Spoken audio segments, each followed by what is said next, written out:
Good morning! Today is Friday at maaga nga kaming nagising. Ewan ko ba dito kay Aya? Kala mo naman siya yung may paso.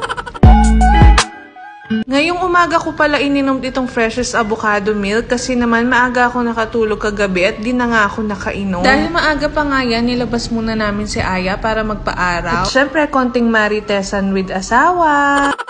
Nakita ko nga pala tong sneakers ni Mr. Cortez at medyo marumi. Kaya naisipan kong linisin. Pota, isipan na ako ring i-date. Charing.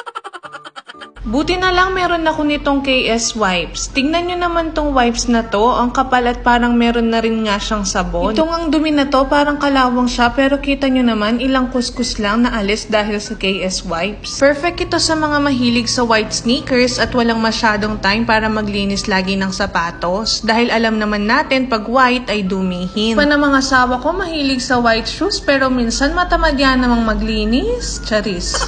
Dahil nga maliit nga lang to, pwede mo ring dalhin or ilagay sa bag mo para anytime na gusto mong maglinis ay makakapaglinis ka. Lalo na ngayon na tag-ulan. Ay naku, malaking tulong talaga to. At don't worry, itong KS wipes are made with RO pure water. Ibig sabihin, safe silang gamitin sa lahat ng type of sneakers without damaging. Diyan nga, patapos na ako dun sa pangalawang sapatos niya. Ay naku, sisipagin yata akong laging maglinis dahil sa KS wipes na to. O diba, saglit na tapos at nalinis ko. Oh, you know what to do next.